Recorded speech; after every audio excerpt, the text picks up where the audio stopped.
Williams, John. The Great Race is a slice of Americana, representing freedom and family. It's also a trip back in time to witness some of the most beautiful automobiles to ever grace the road. But the Great Race is more than just a car show. It's a cross-country competition unlike any other. In the end, only one team will be crowned champion. But they won't stand alone, because in the Great Race, to finish is to win.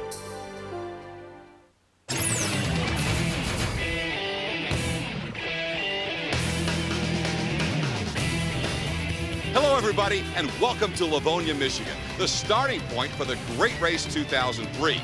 It's here that nearly 100 cars will embark on a journey of over 2 weeks, traveling over 4,000 miles. The eventual destination, Daytona Beach, Florida. But this isn't just any race. It is the most prestigious vintage rally race with a total purse of over $250,000. It is the ultimate test of endurance, speed, and patience for some of the most classic and beautiful race cars in the world.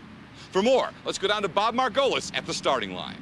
Thanks, Scott. This should be an unbelievable event. 2003 marks the 21st anniversary of the Great Race, and as you mentioned, the goal here is to make it from Livonia, Michigan to Daytona Beach, Florida. It'll take 14 days traveling across 15 states, and these drivers and navigators are prepared to endure any type of weather they may encounter on the route. The course consists primarily of sporty back roads, presenting an even greater challenge. They'll wind across the country through the Ohio Valley, the Midwest, and finally the South, until they reach the finish line in Florida. The objective is for all competitors to reach each destination within a predetermined period of time without the use of electronic devices. Of course, there's also a precise set of rules and regulations to follow. Here are the basics. All vehicles must be at least 45 years old. That means they must date back to 1958 or earlier. Competitors are grouped into one of 4 classes. The Grand Championship division consisting of past champions, the Expert division featuring some of the best and more experienced rally racers, the Sportsman division for the novice competitors, and finally the X-Cup class, where high school teams compete for scholarship money with their teachers behind the wheel. At each stage of the race, teams are presented with a list of daily directions detailing every stop, turn, and speed change to be made. Every day, the cars leave in random order. Once on course, the trick is to reach several hidden checkpoints along the daily route as close to a predetermined time as possible, using a specially built speedometer, which must be calibrated on a daily basis. In this game, the best score one can achieve is 0. It's kind of like golf. The lowest score is best. What we're looking for is an ace, a 0. That's what they're all striving for. We have 4 to 6 checkpoints each day. A good score for a day of 4 to 6 checkpoints is 10 seconds. 2, 5. The real winners of this event will have scores in the 4 or 5 range. Over the 2-week course, a cumulative score is determined. Sportsman and X-Cup teams can throw away 4 of their stages. Experts can throw away 3, while the Grand Championship division can only throw away 2 stages. In the end, the low score wins as all teams are eligible for the championship. All right, Bob, thanks a lot. We're going to be leaning on you quite a bit throughout the event.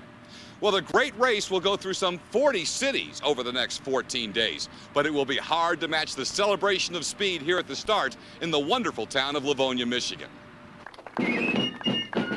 Located just outside Detroit, this small community rolled out the red carpet for the Great Race with an overwhelming amount of spirit and hospitality. The teams took to the streets in and around Livonia for a little pre-race warm-up known as the Trophy Run. This provided the perfect opportunity to work out any last-minute kinks before the official start of the big race. 3, 2. So there's 15 now. Good job. Part of the course included a thrilling lap around Michigan International Speedway, where the great racers were more than happy to put the pedal to the metal. After the trophy run, it was off to a private reception hosted by the mayor. They came to us and said, is Livonia in a position where they could become the starting city? And so we did a little research on it, on whether we could raise the funds we needed. And we found a lot of very contagious enthusiasm. And we moved forward, and here we are at the starting city. It certainly has been a great time here the past couple of days, but now all the pre-race pageantry is just about complete. The cars are all lined up and ready to push off from Livonia and tackle stage 1 of the Great Race. Stick around because we're just moments away from the start. This special presentation of the Great Race 2003 is brought to you by Interstate Batteries. Welcome back, everybody. The Great Race is just about to get underway here in Livonia, Michigan. During the event, we will be bringing you coverage of all 14 stages, as well as the leaders in each of their respective classes. And we'll be checking in on some of the teams as they make their way to see how they're doing in their Great Race journey.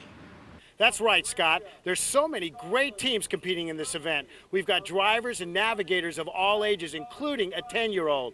But no matter the birth year or the model year, one thing's for sure. The cars and the competitors are all ready to start this event. This sweet 51 Ford is owned by the Jasons from Fort Worth, Texas, Irene and Barry. But there's a bit of a role reversal in this team. Irene is the driver, Barry is the navigator. Irene, how did you decide to be the driver? Barry's the engineer, and so he is very good with technical information, and of course that's what the navigator needs to be able to do in the Great Race. She likes to drive. She's willing to drive hard and fast sometimes, and when I ask her to do something, you know, she'll give it a try, go at it. I'm here with a great-looking yellow 28 Ford Roadster. This is one of the high school teams. They're competing for scholarship money. And I'm here with Chris Hanley. He's one of the faculty advisors, and he happens to be one of the drivers. Chris, you got to be anxious to get onto the road. Yeah, we are. Today's the start of the race, and we did well yesterday in the trophy run. As a matter of fact, we took home the trophy yesterday in the trophy run. Good sign. Do you have any major concerns at this point? Other than the fact that the whole entire car is about 75 years old, what else could go wrong there? Take this kind of machinery 4,000 miles across the country virtually on your own with a bunch of high school kids, it's got to be challenging. Possibly the most interesting story in the entire event is this 33 Ford Roadster, which is navigated by the youngest competitor in the race, 10-year-old Sawyer Stone. Now, Sawyer, 10-year-old kids, they're usually at home skateboarding, bicycling. What are you doing out here?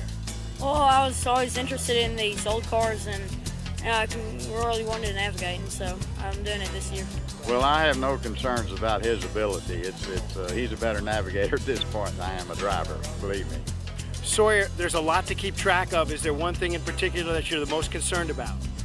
Keeping up with staying on the right instruction, keeping up with the lost time, and if we do that, we have a good day. Scott, everybody down here is fired up and ready to roll, so I'm going to send it back up to you. Let's give them the flag. All right, thanks, Bob. Well, the moment has finally arrived. It's time to go great racing. The cars are off and running in stage 1. From Livonia, the great racers will head almost due south. Today's course is a short one as they stop overnight in Lima, Ohio. Bob Margolis is standing by at the official start of today's time portion.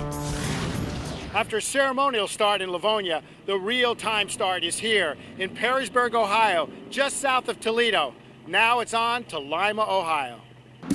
All right, thanks, Bob. The weather in northern Ohio is near perfect as the cars begin this incredible journey. And it's only making the beautiful countryside even more enjoyable. A couple of rookies are already having a great time in their first go-round on the Great Race. This 56 Ford Thunderbird belongs to the husband and wife team of Felipe and Christy Kaz out of Coral Gables, Florida. It features an automatic transmission, an 8-cylinder motor, and 225 horses under the hood. Is this it? This is probably it, the first sign, yes.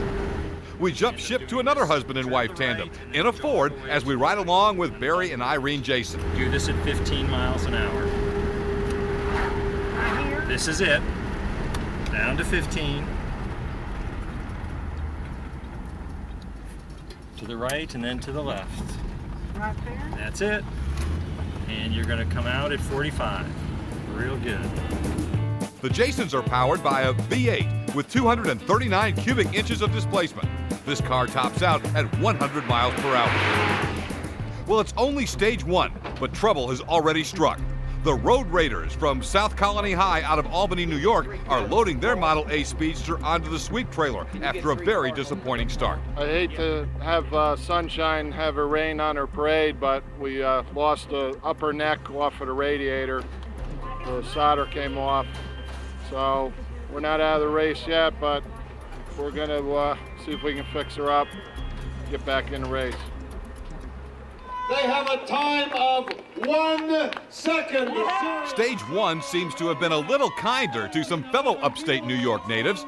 Howard Sharp and his son Doug out of Fairport crossed the finish line just 1 second off the course time, tying a great race record. How about that? It was really tough. I mean, the car, we got stuff all around us all day long, but we just keep the car on time as best we can and keep moving along. Is that on there right? Drop the bottom. Meanwhile, the South Colony X-Cup team works hard into the night, trying to get their radiator repaired in time for Stage 2. With a little luck, we'll be turned around in the right direction. We seem to have a rough side this morning, but I think we found a slippery side, so things are going to get a little easier for us now. Service for the small, right there. Thanks, Marty. You're the man. That's for you. On to Stage 2. Today, the great race leaves Lima and heads to Indianapolis. 10-year-old Sawyer Stone and his grandfather, Dave Reeder, are coming off an impressive 5-second run in Stage 1. The young navigator has quickly learned the tricks of the trade as a first-timer. Okay, here's the stop sign. Give me a mark sitting here, 4.5 seconds. Boom. 1, 2, 3, 4, 40. Same speed, 40. Yeah.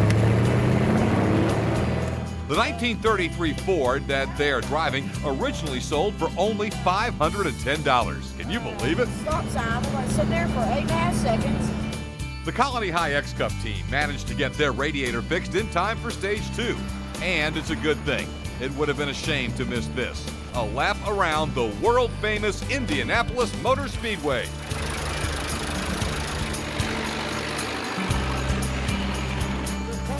At the end of the day and the end of the first 2 stages, it's the 4-time champions Dick Burdick and Wayne Bell in first place, 8 seconds off the pace. They're followed by Howard and Doug Sharp in second. The 1934 Ford Indy Racer of Rex Gardner and Gary Cuck are in third, followed by G.R. Pike and Bobby Hadsky out of the expert class. Well, as you can see, precise scoring is such an integral part of the great race competition. That's why officials and organizers rely on high-tech equipment, such as this provided by Qualcomm. Velie. We use Qualcomm satellite communication to transmit data from our scoring checkpoints out on the road to scoring central at the finish location each day. 5 seconds. 47 seconds. 35 seconds. Most of our checkpoints are out in really back roads. There's no cellular communication, no other way to communicate other than by using satellites. Qualcomm does a great job. Our checkpoint crews transmit their scoring data. Within seconds it's received at scoring central. We have the racers' scores waiting for them when they get to the finish line each evening. The Great Race 2003 is well underway. We're already through 2 stages. Coming up after the break, the cars invade the gateway to the west.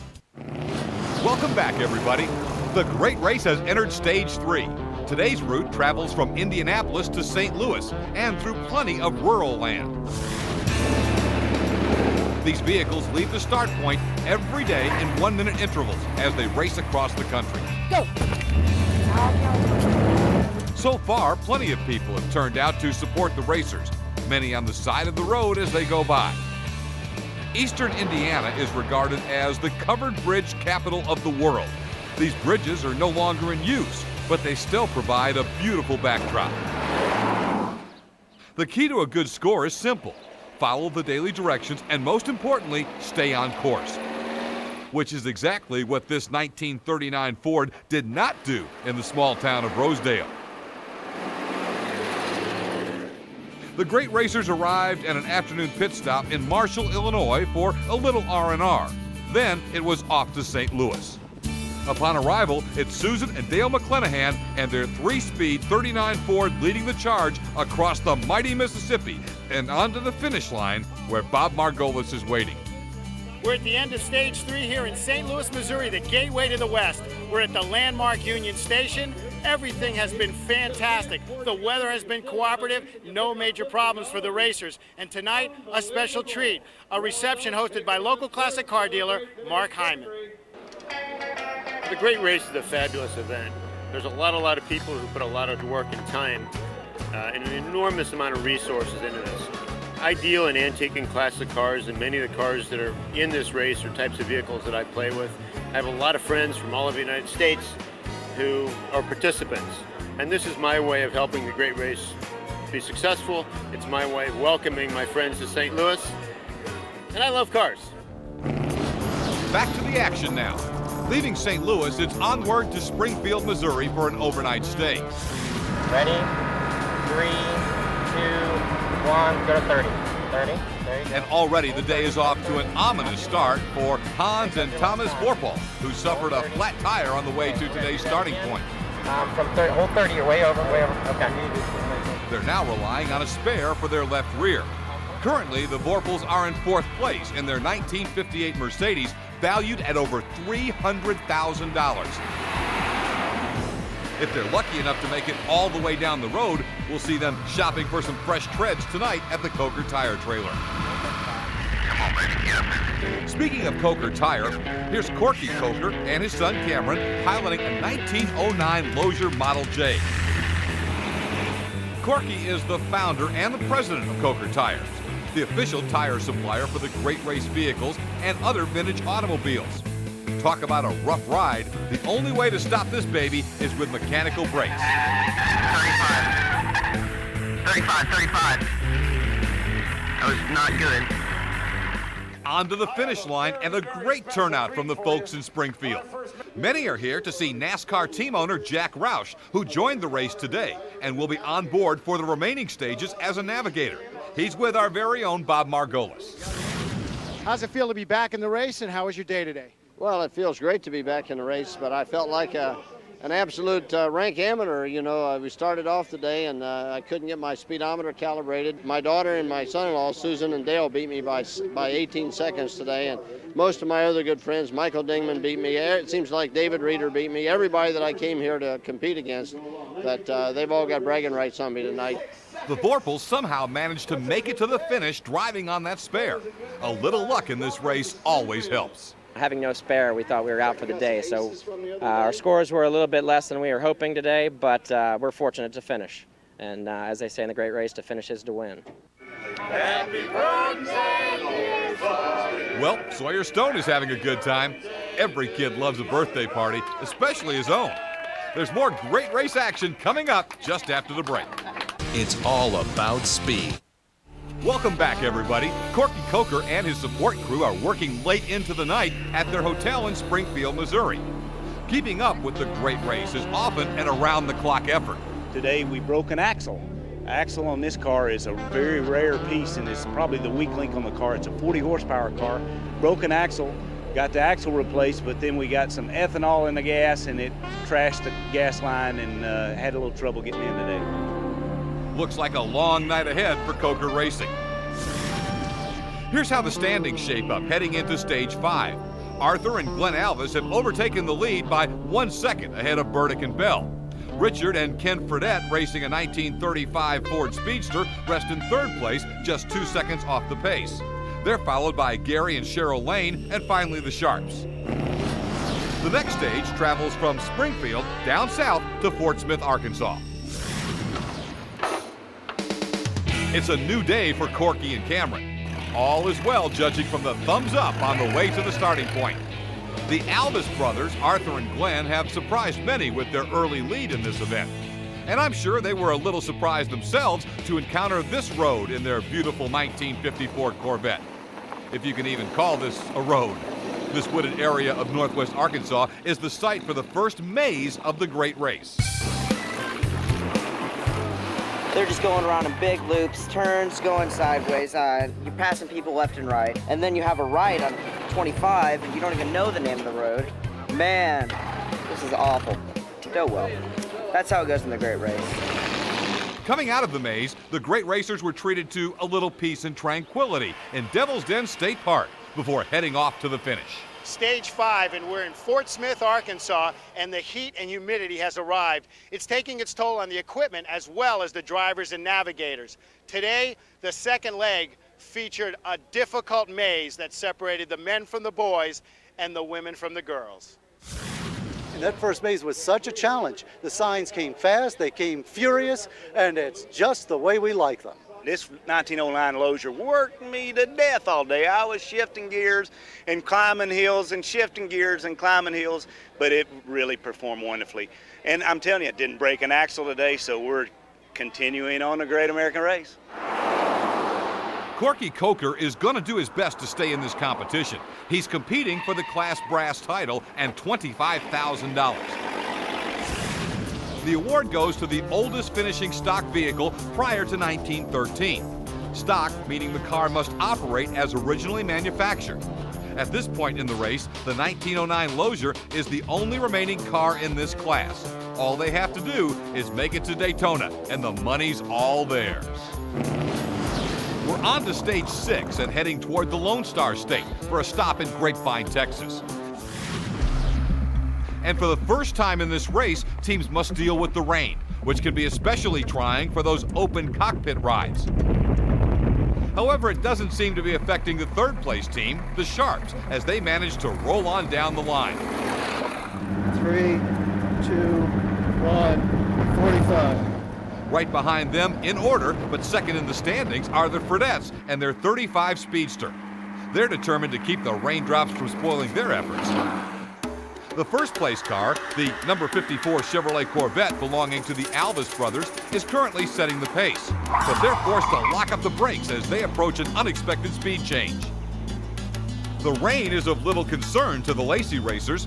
Linda Pike and navigator Sheila Watson stay dry inside their 1937 Ford Cabriolet. This ride is sponsored by Interstate Batteries. It has a flathead V8 under the hood and 85 horses, allowing for a top speed of 60 miles per hour. The weather alone is enough to wear out any of these competitors. Greg Cunningham catches a couple of Z's at an afternoon pit stop in his 1928 Model A. Back on the road now, these beautiful machines always attract many adoring onlookers. From a small crowd to a large crowd, the great racers roll into Grapevine to a great turnout. Oh, what a great day. We had a terrific day. Started off with a little rain, a little bit of a challenge there. But then to come in with a 7 and an ace, totally thrilling, man. Totally thrilling. The Jasons have encountered their fair share of trying times, driving with no generator and a couple of backup batteries. And to add insult to injury, today they missed a turn. You got to stay on course. If you don't do that, doesn't matter what else happens. The Jasons aren't the only team with a few problems to fix. Howard and Doug Sharp have descended upon a local Chevy dealer to spend the evening working on their aftermarket overdrive. They even flew in a specialist from Buffalo, New York with a replacement part for the car.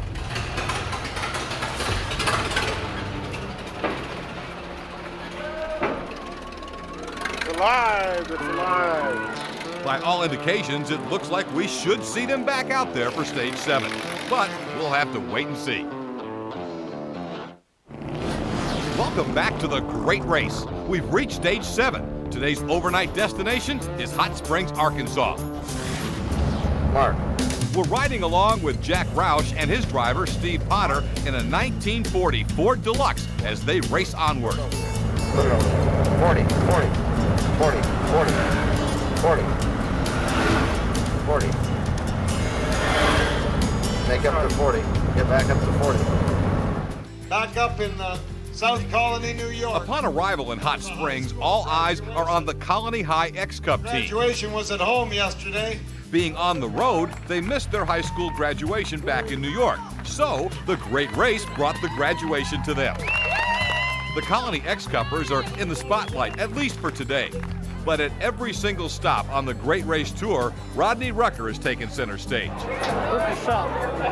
He's the owner of the original cars from the 1965 Great Race movie, starring Tony Curtis, Jack Lemmon, Peter Falk, and Natalie Wood. And we thought it was a great idea because people had forgotten about the movie. We wanted to get them out, you know, we wanted to get them out in the circulation again, let people, and it's really worked out good. I mean, people just are shocked when they see the scissor cart go up in the air, you know, and nobody can believe that these are the real ones, but they are, and it's been really quite a trip. Back to the action and stage 8. Leaving Hot Springs, the great racers head to Germantown, Tennessee.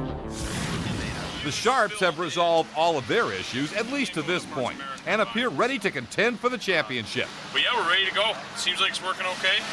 Hopefully it'll work good all the way to this finish today. We're ready to go. Again, can we sleep along the way? Burdick and Wayne Bell, the pre-race favorites to win, have fallen back to 7th entering today's stage, but you can never count them out.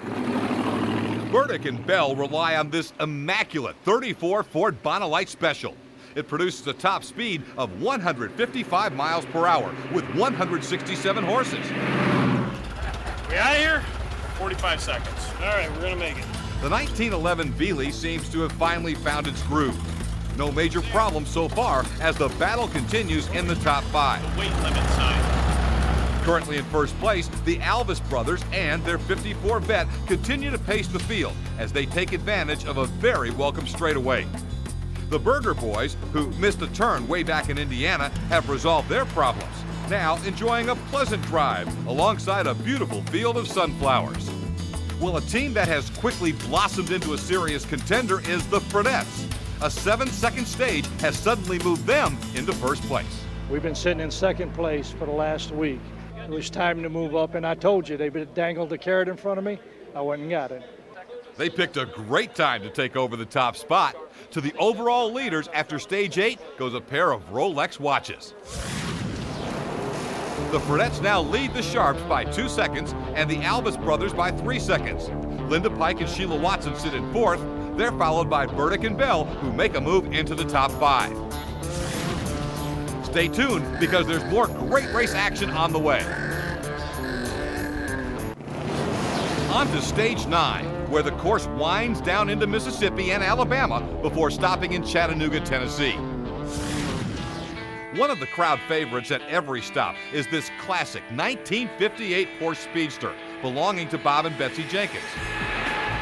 We ride along now with Burdick and Bell. The veterans have started to make their move as we head into the home stretch. The Jasons have fallen back to 36th place.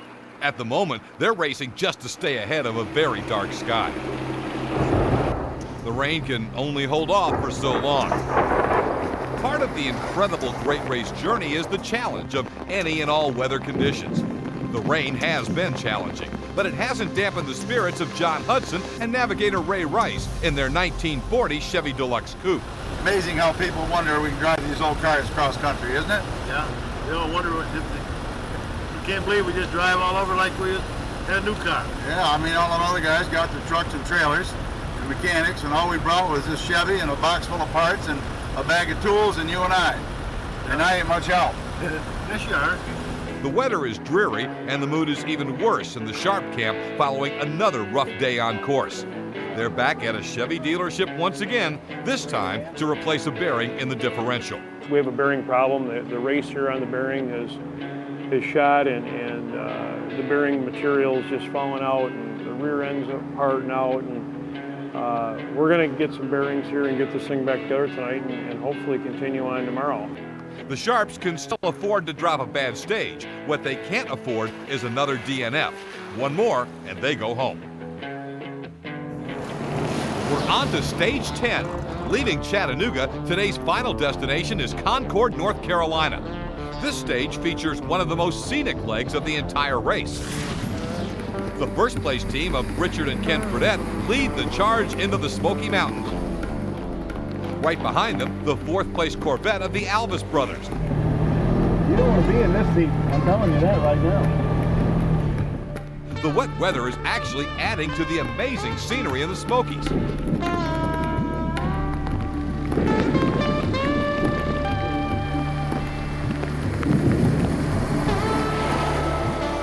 The conditions are tricky and the rain is constant.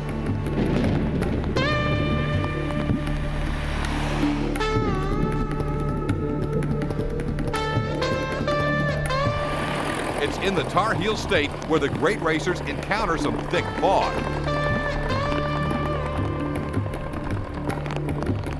In and out of the clouds, the back roads of the Smokies are simply amazing.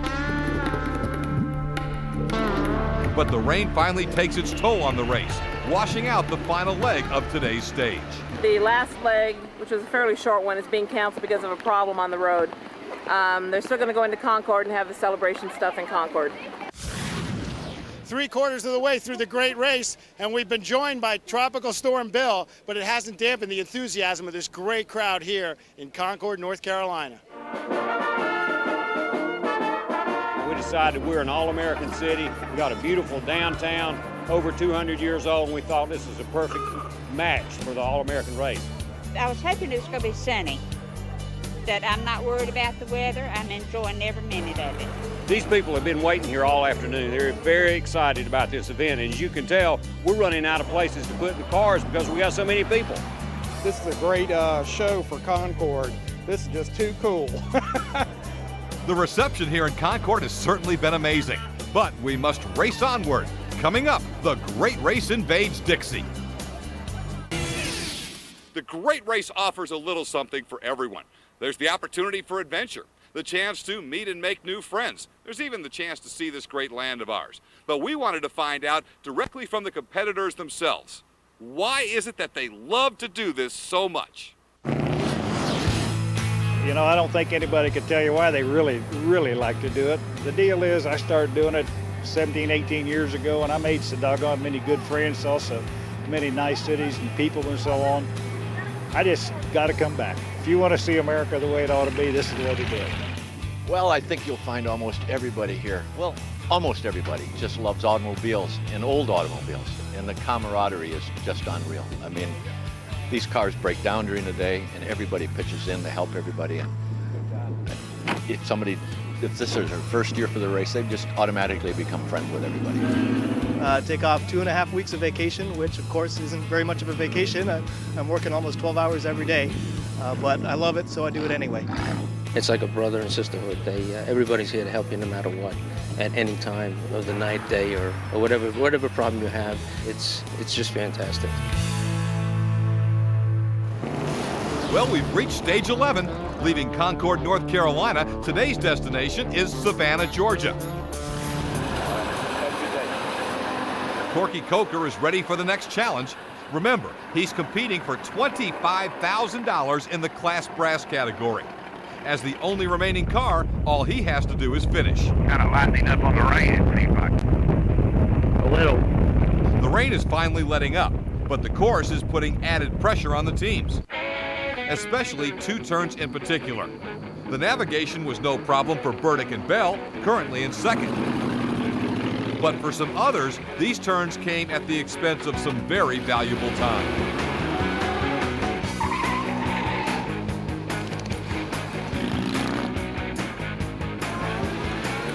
The lunch break provided a little easier route. It was time to take to yet another NASCAR track, this time the granddaddy of them all, Darlington. The Sharps have persevered through numerous malfunctions and breakdowns in the first 10 stages. On stage 11, a new challenge, a flat tire. Nothing their air compressor couldn't fix. The tire's getting hard. Hit the tire with your hand. If it had been working.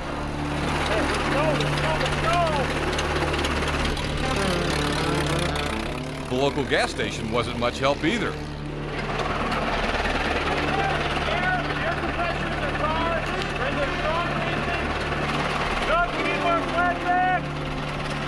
It looks like the tire's going back down.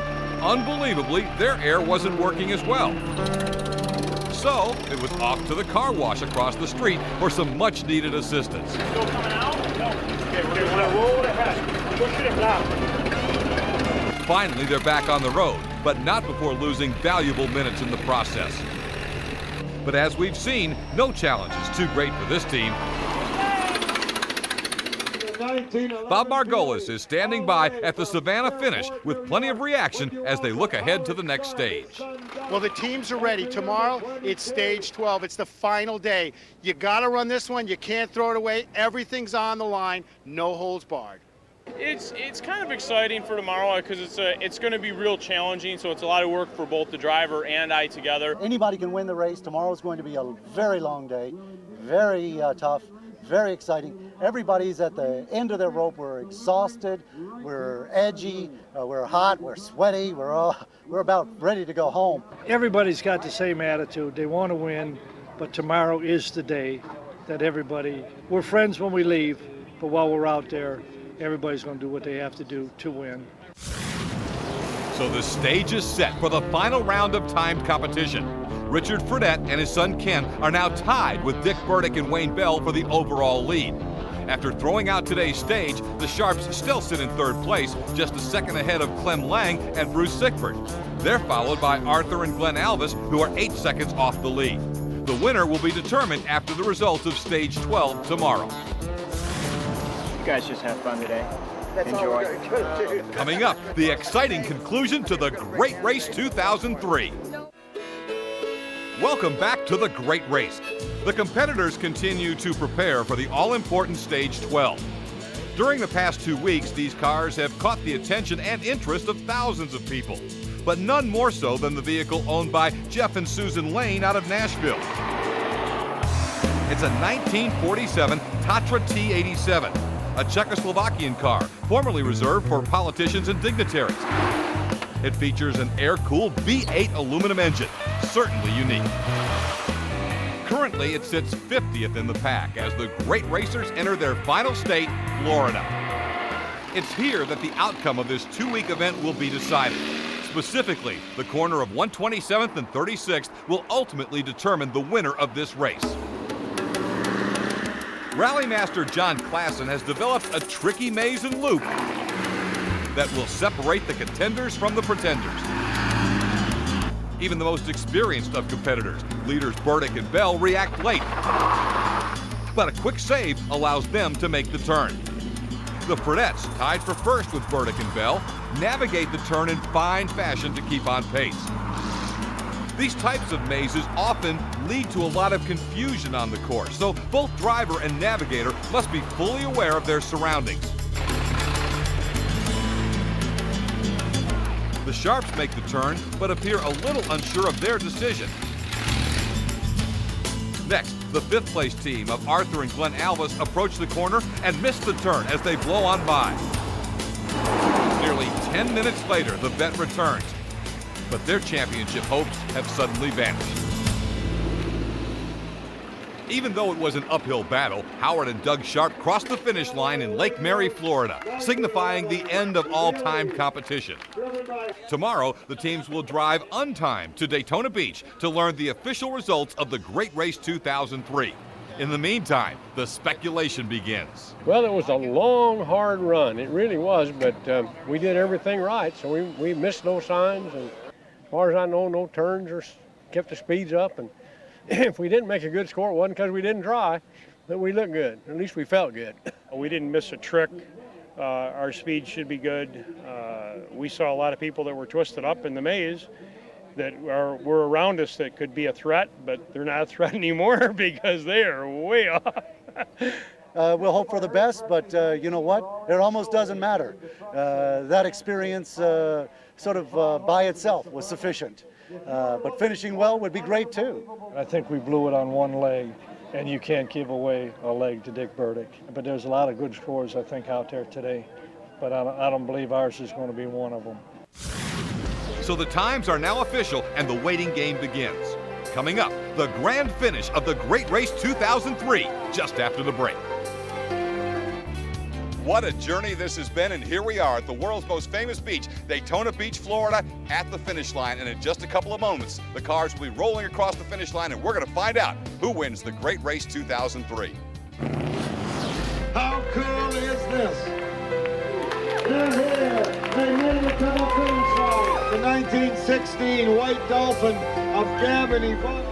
First up, it's Jack Roush leading the charge to the finish, crossing the line as a VIP in his 1940 Ford Deluxe Coupe. Here's the X-Cup team out of Albany, New York. They had a trying 2 weeks, but the folks from South Colony Central finished 5th overall out of 7 teams in the high school division with a time of 19 minutes and 36 seconds. For their efforts, they take home $2,100 in scholarship funds. The winning X-Cup team hails from L.D. Bell High School out of Hurst, Texas, with a winning time of 3 minutes 19 seconds and $8,800 in scholarship money.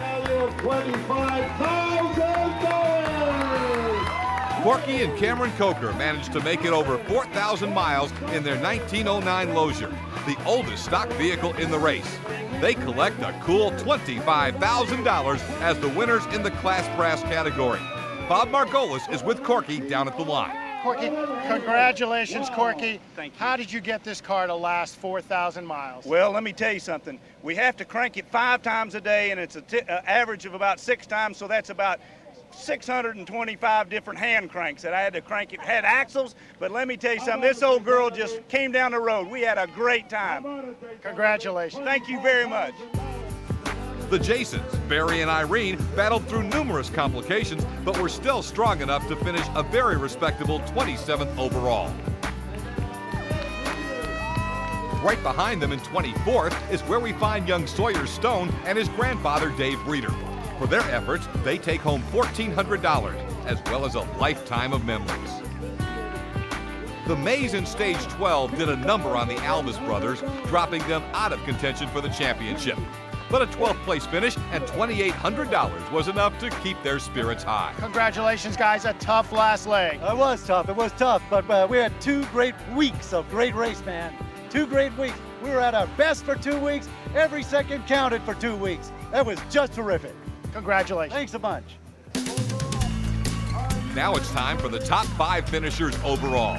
In 5th place, the 1916 Hudson Speedster, belonging to G.R. Pike and Bobby Hadsky, with a time of 1 minute 25 seconds.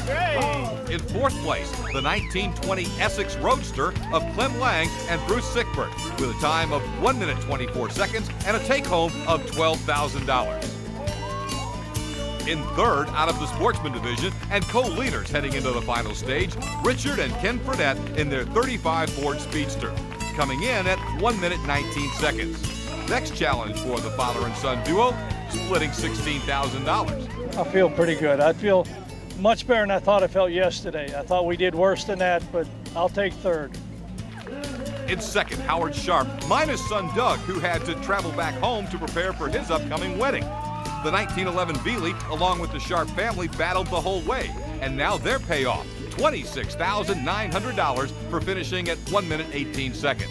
We fought it all the way along, but it's a beautiful car to bring out to the roads of America and show to everybody. No question about it, it's beautiful. And last but not least, the champions of the Great Race 2003. And now, for the 5th time, Dick Burdick and Wayne Bell in their 1934 Ford Bonnet Special, just 1 minute and 14 seconds off the pace. And for their efforts, $53,000. Congratulations, Dick. Win number 5. How's it feel? Feels wonderful, I guarantee. I love it. Oh my, look at the trophy. Thanks, Bob. Just because they've crossed the finish line and collected the prize money doesn't mean we're done. Not by a long shot. There is still a whole lot more fun to be had. Even after a grueling 2-week cross-country rally, the Great Racers were quick to jump back in their cars for a drive down Ormond Beach, commemorating 100 years of racing on the famous white sand. Next stop, the grand finish. It is hard to imagine a more fitting ending to this incredible journey than for all the participants to take a lap around the world-famous Daytona International Speedway before the start of the Pepsi 400. One last lap. One last lap, One last 2.5 miles. With the eyes of the racing world upon them, the Great Racers put on one final show on one of racing's greatest stages. Once again, it was the past coming to life in front of thousands of race fans. Since 1983, the Great Race has followed the same recipe for success, combining automotive history, family fun, and competition into one amazing event. 2003 was no different. It's not too late to sign up for the Great Race 2004. For complete information on this year's race and next, log on to www.greatrace.com or call 1-800-989-RACE. For Bob Margolis, I'm Scott Douglas. Thanks for watching, everybody.